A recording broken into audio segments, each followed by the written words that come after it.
Divorce happens. In fact, it happens to almost 50% of first marriages. So let's talk about it. Welcome to Divorce Happens, a podcast to educate, inspire, support, and yes, make you laugh through divorce and beyond so that you can start fresh on the next phase of your journey. Remember, divorce happens, and then we start fresh. You get divorced. You get divorced. Getting divorced? I'm getting a divorce. You're getting a divorce. Because she's getting a divorce. So what if I get divorced?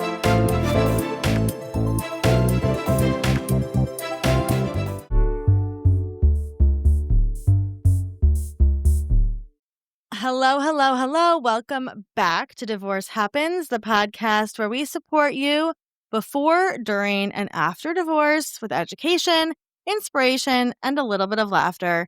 Because as we know, divorce happens and then you start fresh. And we're here with one of our friends, Rachael, who is a divorced human and a writer and has so much insight into divorce. Rachael, can you introduce yourself? Yes, thank you. It's a real honor to be here. So I'm Rachael Needham. I wrote a book, actually, Blueprints for Divorce, because it's the book I wanted. And it's really to help you figure out, is divorce a healthy choice for me? Because I, as someone who has a faith, identify as Christian, it was just like, it doesn't feel like it's allowed, all these things. But it's like, what if you could figure out and have some help to figure out if, hey, this really is a healthy choice? Or maybe you want to stick around and do some more work. It ends with a choose your own adventure. So I work with people on their own internal world. I focus on internal family systems model and coaching. I also do consulting, business type stuff. I love business and seeing people. I really love the most seeing people be the healthiest, happiest version of themselves. And whatever that looks like for you, it's not going to look like it for anybody else. So that's part of what I do, help people transform their lives. I love that. I love that. So you transformed your own life, and I would love to hear, what are some of the lessons that you learned, Rachael? What are the things that you learned from your divorce process? So many things, so many things. And when I was thinking about this before we got together, I was like, what are the biggest things that I like, really my big three? And I would say trusting myself. Like, nothing makes you have to figure out if you trust yourself or not, like going through the ringer. And I think this is true of any life circumstance, but especially in divorce. There's so many demands that say you need to do it this way, or this is how so-and-so did it, or this happened, or this happened. And it's like, what do we normally do? And you ask your lawyer for help, but they're just going to tell you what's typically going to happen.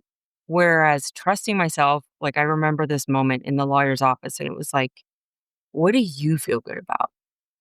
And I realized I was looking for other people to try and help me have confidence and all this stuff. And I was like, I just have to trust me and be at peace and do the best I can. That's the best for my kids and ultimately the best for my soon to be ex. I'm like, I have to just trust myself. So that was a big one for me. And then as a person with a relationship with God, like this idea of there was so much fear in me that God was going to view me as less than, or that God wouldn't love me as much. I don't know if I really thought that like consciously, but there was this sense of, well, you are a little bit of a second rate citizen now. Like you're a little less. And I realized, no, not at all. In fact, I would say that being divorced is often, I find that it means that someone you were willing to dare to do the hard thing that nobody else was willing to do. I didn't want divorce. I wanted my at the time husband to make the changes so that we could be together, so we could grow together, so we could be a team. I wanted partnership. That's what I wanted. Didn't get that. And it was like, somebody has to choose it. And there's so many times when the other person won't. So God doesn't view me as less than. God doesn't view you as less than. And then I would say really doing that hard thing, I look at that and it was like, this is the greatest act of love and sacrifice I've ever committed in my life. Because just like I said, I didn't want the divorce. I don't think anybody's sitting around saying, you know how I'd love to spend a few $1,000s? Let's get a divorce. No. It'd be great. No. Yeah. Nobody's thinking that. No. Nobody's thinking that. So it's like, No. but it might be the thing that you need.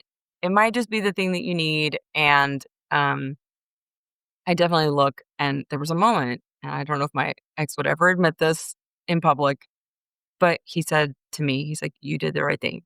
And I was like, "Okay, I may never Mm. ever hear this from him again, but I know in my own Yeah. system also because of working on trusting myself." It was like, this is truly what is best for everybody involved because he can go be the healthiest version of himself. I can go be the healthiest version of myself. And ultimately, that's what both of us deserve. And that's definitely what my kids deserve. Learning to reframe the conversation around divorce for me was a big deal. Changing how I talked about it, changing like when people would say stuff to me, there's like, especially like within certain church groups, there's like this vibe. And I was like, yeah. And I was like, no, it was an act of love and sacrifice and Mm. doing the hard thing for everybody involved when you really don't want to. I think those were some of my big ones. And then so much growth, a lot of other things I would say, like realizing the court's not necessarily going to protect you. It's not necessarily designed for that, that you have to really bring your power back into yourself and say, what do I have control over? Where can I be like, hey, I'm not okay with this thing.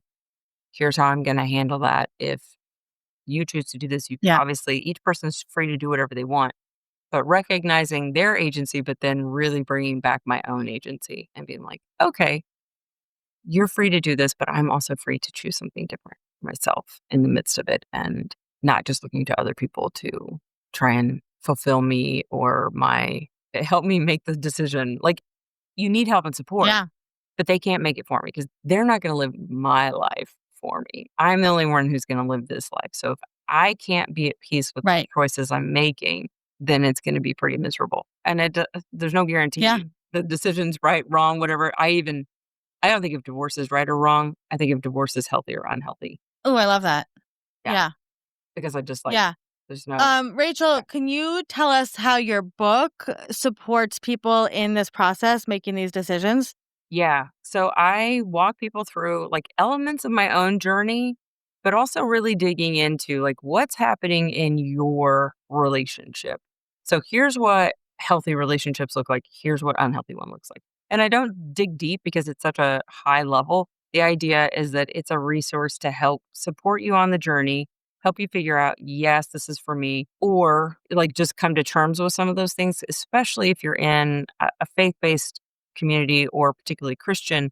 I briefly hit on like, here's what some of the things the Bible says, and this is why it's actually okay to get divorced. And Mm. then here's the things that this is what some of the toxic stuff looks like. And then, so it's in three parts. It's just like talking about what divorce is, kind of reframing our thoughts about it, then looking at like, what do you need? And then building yourself up is the last part. And then it ends with all right, you've got all this information. Hopefully you're a little more equipped to make a decision. What do you want to do? And then it's like you want to Mm. stay a little longer, this chapter's for you. If you want to, you're like, hey, I think I'm ready to do this. There's this chapter. And even people Mm. who've already been through divorce have said to me that they found it really helpful and healing because they're like, I didn't think about some of these things in this way. And even though I've been out for 8 years, 20 years, they're like, Yep. they were surprised that and I was excited because I was like, they weren't my target audience, but really it's designed to help you ask yourself a lot of questions and dig into something and have some space and just know that there's other people out there who get you and who are with you and who are for you. I love that. I love that. I can't wait to share it with people. So, Rachel, before we let you go, if somebody's listening to this and they're going through a divorce or they're considering divorce, what would be Yeah. some words of encouragement you could leave them with? I would say one, you're worth it. You're worth the hard things. You're worth the hard work. And I'm really sorry that the person you've been with hasn't chosen to be different. And I'm really sorry for that they haven't, but you are still worth it. And if you're in the kind of like deciding phase, you check out my book, check out resources, talk to people who will support you no matter what you do to help you in that decision making. And then if you're in the midst of it, I highly recommend working with a professional, whether that's just for your own internal world or a coach or a consultant, like someone who isn't afraid of your ex the way that you might be and who can be kind of a sounding board and be like, here's another way of saying that. Or especially if you're dealing with any sort of manipulation or narcissism or grandiosity, finding people who are equipped to deal with those things and who can help you reframe it, because we know that grandiosity, drama, manipulation, they thrive on the drama, and they'll try and suck you in over and over. And they don't care what kind of reaction they get from you, whether it's what we would consider positive or negative. They just want a reaction. So if you find yourself feeling like you're in a constant spinning cycle and all your energy is focusing on them, start to pull that back to you and be like, wait a minute, what do I want? And what would it look like for me to not just respond to every little bit of nonsense that they say or do? I love that. That's great advice. Thank you so much, Rachel. We will link her book in the show notes. And thank you for, I think we don't talk enough about the relationship with God when it comes to divorce. And I think that it's a really, really important conversation, because whatever your religion is, whatever you believe, right, it's going to play a Yeah. part in that. And so I'm just really grateful that you are opening up that conversation and having that conversation. And I know that a lot of people are going to listen to this episode and go pick up your book and feel the support. Yay. So It's on we Kindle appreciate you and Unlimited. all the work that you do. Amazing. Amazing. Amazing. Thank you so much for being here, Rachel. We appreciate you so much.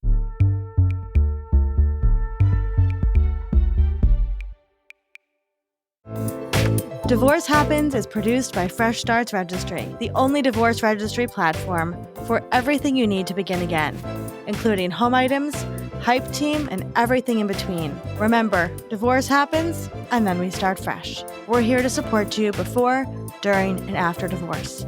Head to freshstartsregistry.com for more info.